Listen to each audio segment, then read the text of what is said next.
আচ্ছা, আলহামদুলিল্লাহ রাব্বিল আলামিন।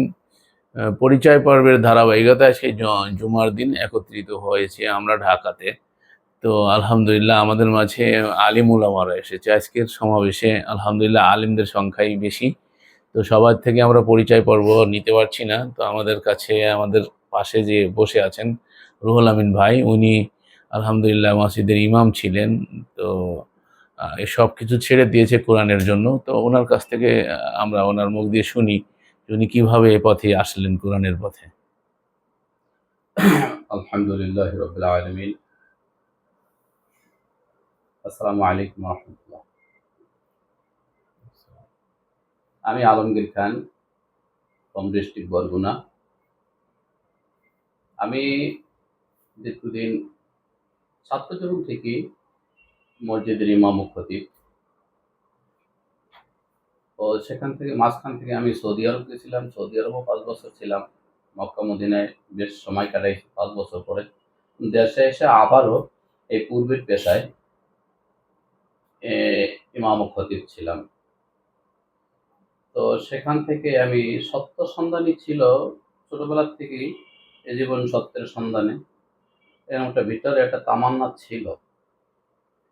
তো সেখান থেকে খুঁজতে আমি সার্সিনায় গিয়েছি, চরমোনায় গিয়েছি, তারপর তবলিগ জামাতে লাগাতারে 3 চিল্লা লাগাইছি, নেশাবি চিল্লা, নিয়মিত তবলিগের কাজে নিজেকে খুব আত্মনিয়োগ করেছি একটা সময়। তো সেখানে আমি আসলে সত্য দিন পাইনি। পরে জামাত ইসলামের দাওয়াত পেয়ে জামাত ইসলামেও ছিলাম মেলাদিন। সেখানে এমনকি থানা শাখার বাইতুল মাল সম্পাদক ছিলাম। সেখানেও কাজ করেছি মেলাদিন। তো সেখানেও আমি একটা সত্যের সন্ধান পাইনি। তো পরে ওখান থেকে আহলে হাদিসের মধ্যে ছিলাম 2 বছর। সেখানেও আমি আসলে সত্যের দিন পাইনি। পরে ইউটিউব জগতে যখন আমি ঢুকলাম, দেখতে একটা সময় কোরআনের আলোচনা ও আলোচক অনেকেই আছে ইউটিউব জগতে। তার মধ্যে আমার সবচেয়ে যেটা পছন্দের মুরাদ বিন আমজেদ, এই ভাইয়ের আলোচনা আমার খুব ভালো লাগছে।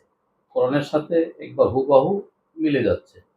তো আমার পরিবার সবাইকে শেয়ার করলাম, দেখো তো এই আলোচনাটা কেমন। তো আমরা পূর্বে একটা সংগঠনে কাজ করেছি, সেখান থেকে আমার যে পুরানো ভাইরা তাদের সাথে আমি একটু পরামর্শ শেয়ার করলাম যে ভাই দেখেন মুরাদ বিন আমজেদের আলোচনাটা আমার কাছে ভালো লাগছে।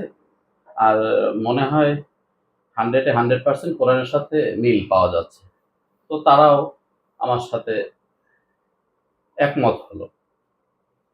তো আমরা সবাই একমত হয়ে দীর্ঘদিন তার আলোচনা শুনে বুঝে দেখে যাচাই করে তারপর আমরা সম্মিলিতভাবে অনেক ভাই একত্রে হাফেজ, মাওলানা এবং ইমাম, খতিব সবাই মিলে আমরা শপথ নেই মুসলিম উম্মাহ ফাউন্ডেশনে কাজ করব বলে। আর এখনো করতেছি, ইনশাল্লাহ চলবে।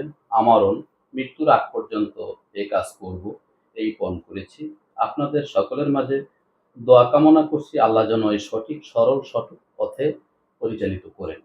এই বলে আমার সংক্ষিপ্ত পরিচয় শেষ করছি। আল্লাহ হাফেজ। আসসালামু আলাইকুম। আলহামদুলিল্লাহ। দিবা নাকি বলছো?